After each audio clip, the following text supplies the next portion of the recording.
You think you know tomatoes? You've been eating them your whole life. But here's the thing, there are over 10,000 varieties of tomatoes in the world, and your grocery store carries maybe 4. Some of them taste like candy, some of them are nearly extinct, and one of them literally paid off a man's mortgage. Here are 15 tomatoes you need to know about. Beefsteak. Let's start with the one you already know because there's actually something weird about it that most people never realize. The beefsteak tomato is the big, fat, heavy tomato that takes up half your sandwich. It can weigh over a pound, it's juicy, red, and just kind of tastes like what a tomato is supposed to taste like. But here's the thing. Beefsteak is not actually a single variety, it's a category. When you buy a beefsteak at the grocery store, you might be getting any one of dozens of different actual varieties that all share the same traits: big size, thick walls, and a lot of meat relative to seeds. Brandywine is a beefsteak, Mortgage Lifter is a beefsteak, Cherokee Purple is a beefsteak. They're all completely different tomatoes that fall under the same umbrella term. So every time someone says they're growing beefsteaks in their garden, they're giving you almost no useful information. It's like saying you drive a car. Technically true, completely uninformative. The flesh is dense and meaty with a classic tomato flavor, sweet with a solid hit of acid. It's the go-to for slicing onto burgers and sandwiches, which is exactly where the name comes from. Cherry tomato. Here's something that might change the way you look at the tiny tomatoes on your salad. Out of all the tomatoes that exist today, the giant ones, the weird-shaped ones, the ones that cost $12 at a farmer's market, the cherry tomato, is the one that looks most like what a wild tomato actually looked like before humans started breeding them. Tomatoes originated in Mexico and Central America. The Aztecs were growing them around 700 AD. Those original tomatoes were small, round, and clustered, basically what we now call cherry tomatoes. The massive, perfectly round, uniform red tomatoes in your grocery store are the result of centuries of selective breeding. The cherry tomato just never strayed that far from home. The flavor tends to be sweeter and brighter than larger varieties. The skin is thin, the flesh is juicy, and when you bite one the right way, it just pops. They're also the type most resistant to bland industrial farming. Even a mediocre cherry tomato is usually still pretty good, which is why they've stayed popular even as supermarket tomatoes got worse. If you're eating a cherry tomato, you're eating something close to what people were eating over 1,000 years ago in Central America. Roma. Roma is the tomato in your pasta sauce, your pizza sauce, your canned tomatoes. It's the workhorse of the American kitchen. Most people don't think about it very much. But here's the part worth knowing. Roma tomatoes were created by the United States Department of Agriculture in 1955. They were specifically engineered to be a better processing tomato, thicker walls, fewer seeds, less water, more flesh. A tomato designed not for eating fresh, but for cooking down into sauce. And the genetic foundation they used was the San Marzano, the famous Italian plum tomato that Italians consider one of the finest tomatoes on earth. So the tomato Americans use for budget pasta sauce every Tuesday night is a direct descendant of the tomato Italians treat like a protected cultural treasure. The USDA basically took Italy's most famous tomato and made a more practical version of it for industrial production. Italian chefs are not thrilled about this. The Roma holds its shape when cooked, doesn't waterlog your sauce, and has a clean, mildly sweet flavor that pairs well with herbs and olive oil. It does exactly what it was designed to do. San Marzano.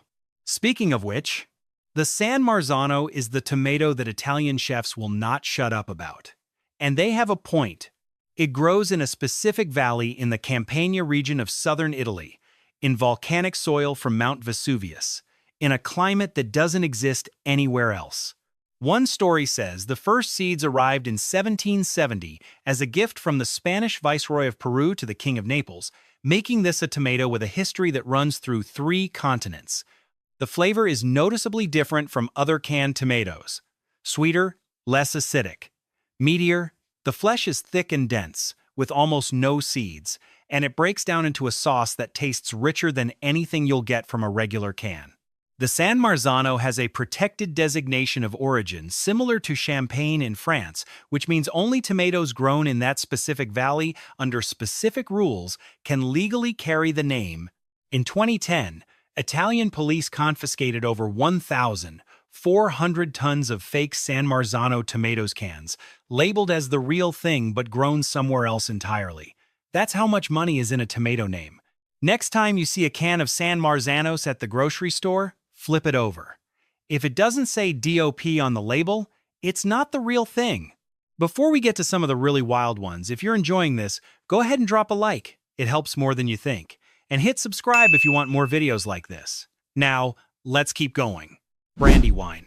The Brandywine is what tomato obsessives mean when they say a tomato actually tastes like a tomato.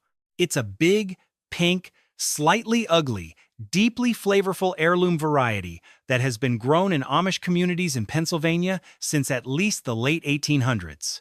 The exact origin is hazy. It may go back even further, but it was being passed from family to family long before seed companies took notice. The flavor is what people get emotional about. It's sweet and complex, with a richness that hits you in the back of the mouth and an acid balance that makes your whole face react. No blandness, no watery aftertaste. Just a tomato that tastes like summer, maximized. The downside is that it's a nightmare to grow commercially. It ripens slowly, cracks easily, and bruises if you look at it wrong. It cannot be shipped long distances without turning into something disappointing, which is why you'll almost never find a good one at a regular grocery store, and why it's worth making a trip to a farmer's market for. Bite into a Brandywine that was picked this morning, and you'll understand why people obsess over tomatoes. Mortgage Lifter.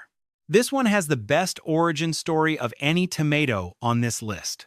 In the early 1930s, in Logan, West Virginia, a man named Marshall Cletus Biles was running a radiator repair shop at the foot of a steep mountain. Coal and timber trucks overheated climbing the hill and rolled back down to his shop.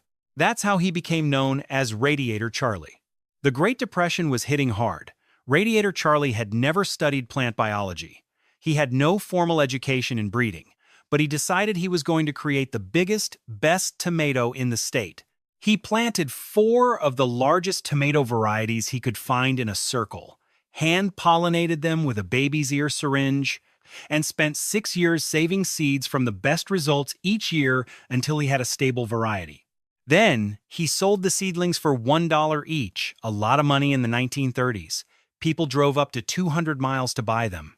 And with the proceeds, Radiator Charlie paid off the $6,000 mortgage on his house in 6 years. He named the tomato the Mortgage Lifter. The tomato is a large, meaty, mild-flavored pink beefsteak with very few seeds. It's genuinely one of the best-tasting tomatoes you can grow, and it was created by a mechanic with no training who just wanted to pay off his house. Cherokee Purple. The Cherokee Purple has a history that goes back longer than most heirloom tomatoes, and a story that connects directly to the people who were here before everyone else. This variety is believed to have been grown and preserved by the Cherokee people for generations before being passed along to a farmer in Tennessee in the early 1900s.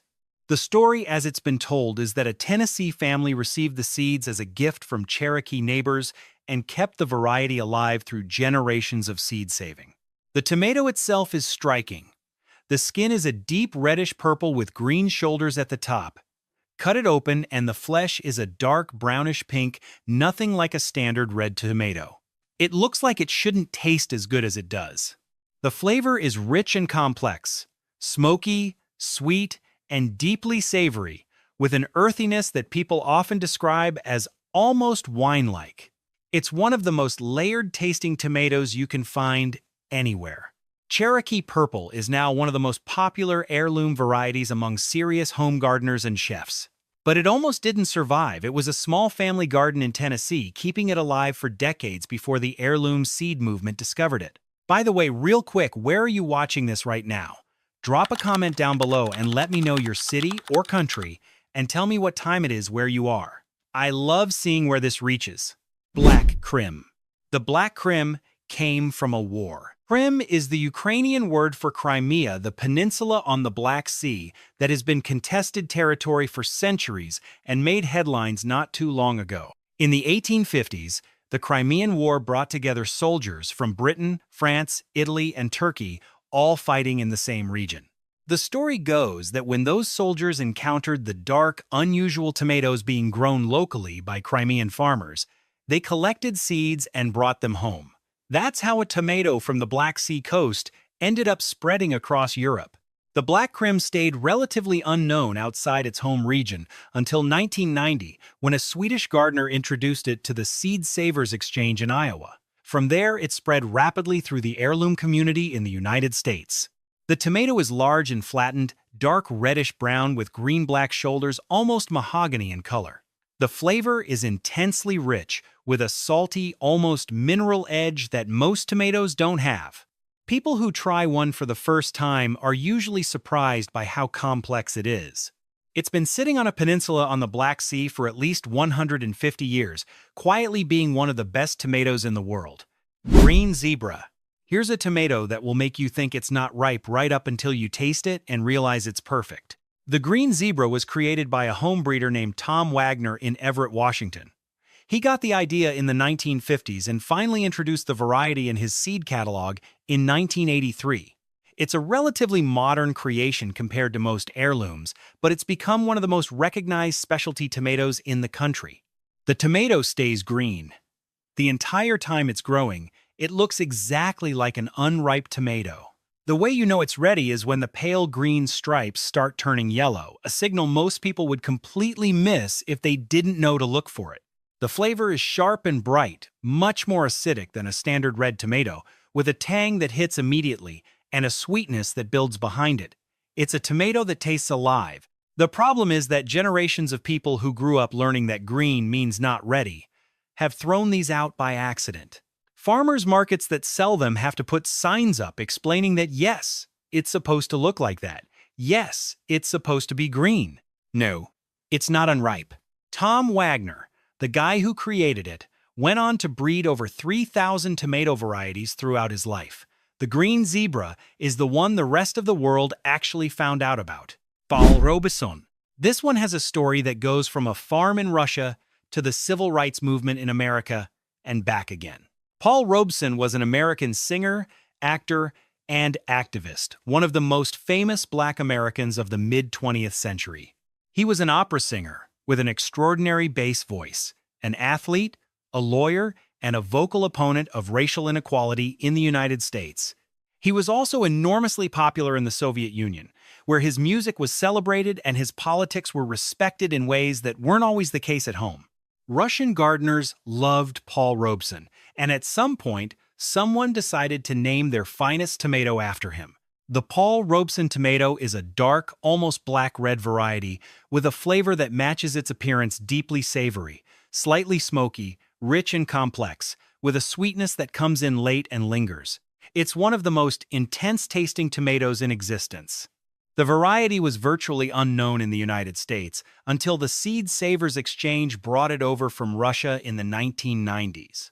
The fact that a Russian heirloom is named after an American civil rights icon and that it only came to America decades later is the kind of story that doesn't fit neatly into any category. It's just a very good tomato with a very unexpected name and a very unexpected history. If you've made it this far, first of all, thank you. Second, this is the part where I ask you to hit that subscribe button if you haven't already. We've got more videos on food, history, and varieties that you're not going to find anywhere else. Costoluto Genovese. This is the tomato that looks like someone sat on it. Costoluto Genovese is an Italian heirloom from Genoa with a deeply ribbed, lobed shape like a pumpkin that decided to be a tomato. The ridges run from top to bottom, creating sections that almost look like separate pieces. It's immediately recognizable, and it looks nothing like anything in a standard grocery store. The history goes back to at least the 1700s, where it appears in Italian botanical illustrations. It predates most modern tomatoes entirely. And it's still being grown in Italian kitchen gardens today for exactly the same reason it was grown 300 years ago. The flavor is intensely savory and acidic, high in umami, perfect for sauce. Italian home cooks have used it for generations as their preferred cooking tomato, sometimes ahead of even San Marzano. The ribbed shape means more surface area, which means more caramelization when you roast it and a deeper flavor when it cooks down. Most Americans have never seen one, because it doesn't photograph well and doesn't stack neatly. but anyone who's cooked with it understands why it's still around after 3 centuries.